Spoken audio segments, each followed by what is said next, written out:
Perkenalkan, kami dari kelompok 5 akan mepresentasikan tentang topik 2, demonstrasi kontekstual pembelajaran sosial emosional, yang disusun oleh anggota kami, yaitu yang pertama Fatimah, yang kedua Fitria Alfiani, yang ketiga Maya Hilma Koirun Nisa, yang keempat saya Teddy Mustiaji, yang kelima Yusika Arum. Anda dapat mencatat hal penting yang muncul di pikiran Anda pertama kali saat menonton atau teringat pada film itu. Hal-hal penting dalam film Laskar Pelangi dan berkaitan dengan pembelajaran sosial emosional IMC2, yaitu yang pertama empati. Perjuangan Bu Muslimah dalam memahami kondisi murid-muridnya yang kurang mampu tetapi memiliki semangat belajar tinggi. Yang kedua, Ikal dan teman-temannya yang saling mendukung dalam menghadapi kesulitan, seperti saat Lintang harus menempuh perjalanan ke sekolah.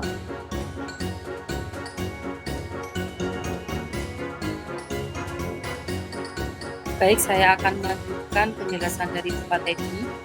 Yang ketiga, tentang compassion atau kasih sayang. Hal tersebut muncul dari solidaritas teman-teman Lintang yang menyadari perjuangannya pergi ke sekolah, dan Bu Muslimah yang tetap mengajar dengan penuh cinta dan dedikasi meskipun memiliki keterbatasan fasilitas dan gaji yang minim.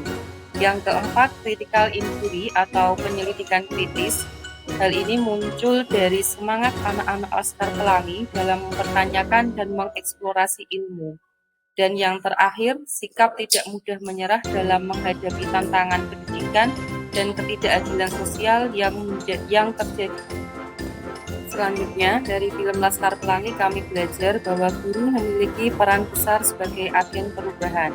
Seperti yang pertama, guru dapat melihat potensi, bakat, dan minat peserta didik sehingga guru dapat membantu peserta didik untuk menghadapi kendala dan tantangan dalam pendidikan. Yang kedua, motivasi dan inspirasi. Guru yang berdedikasi mampu menginspirasi siswa untuk bermimpi lebih tinggi dan berjuang mencapai impian mereka terlepas dari latar.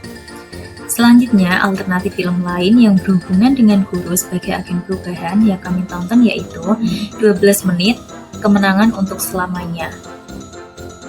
Apa yang bisa kami pelajari dari kejadian atau film tersebut dan apa hubungannya dengan pembelajaran sosial emosional?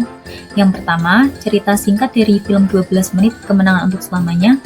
Film tersebut merupakan kisah nyata yang bercerita tentang beberapa orang anak yang berjuang menggapai impiannya melalui kegiatan marching band.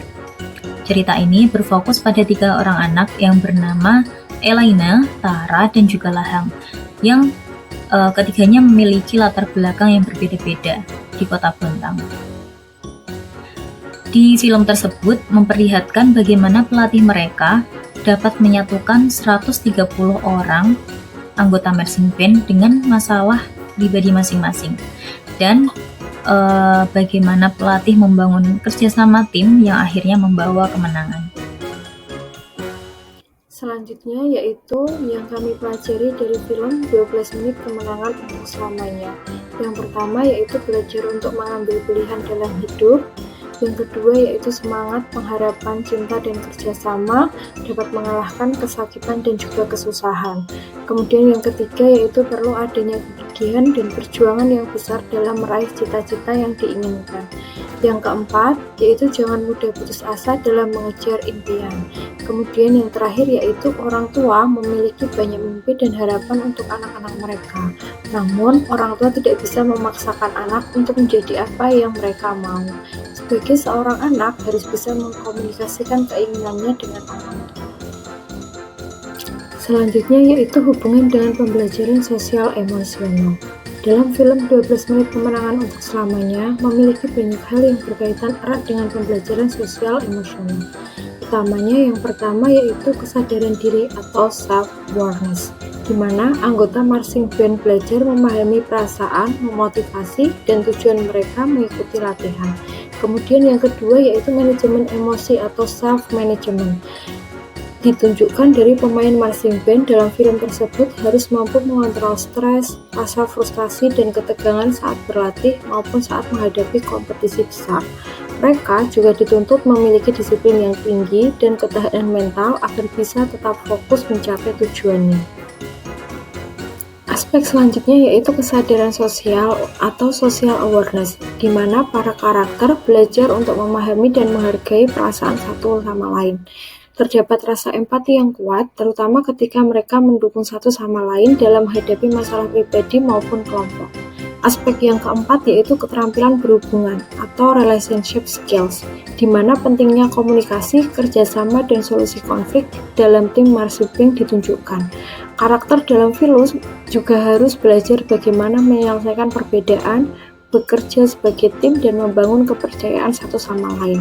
Aspek yang kelima yaitu pengambilan keputusan yang bertanggung jawab atau responsible decision making, di mana anggota marching band menghadapi berbagai pilihan yang menuntut mereka untuk berpikir secara matang dan bertanggung jawab. Mereka juga harus belajar memahami konsekuensi dari tindakan mereka, baik terhadap diri sendiri maupun terhadap tim. Selanjutnya yang keenam yaitu kasih sayang atau compassion. Menghargai keterbatasan kemampuan seseorang terlihat pada adegan pelatih yang meminta maaf kepada Tara karena terlalu keras dalam artinya. Yang ketujuh, pemahaman diri atau mindfulness. Anggota marching band saling menyadari pentingnya kehadiran dirinya dalam tim sehingga akan berjuang keras untuk selalu mengikuti latihan. Yang kedelapan, critical inquiry. Dengan melihat film tersebut dan mengevaluasi lebih jauh, maka akan memahami makna film tidak hanya dari sudut pandang hiburan, tetapi juga dari aspek pendidikan, sosial, dan emosional. Selanjutnya yaitu kesimpulan. Dari film 12 menit dapat disimpulkan bahwa kemenangan untuk selamanya mengajarkan nilai perjuangan, kerjasama, disiplin, dan ketahanan mental dalam meraih impian. Film ini juga menyoroti pentingnya komunikasi dalam keluarga dan memahami pilihan hidup. Film ini bukan sekedar hiburan, tetapi juga memberikan pelajaran berharga dalam mengembangkan keterampilan sosial dan emosional. Selanjutnya yaitu daftar pustaka. Berikut beberapa referensi yang kami jadikan sebagai acuan dalam menyelesaikan tugas ini. Yang pertama, Berjuang Menjadi Diri Sendiri dalam 12 menit yang diakses pada tanggal 8 Maret 2025 dari website Kompasiana.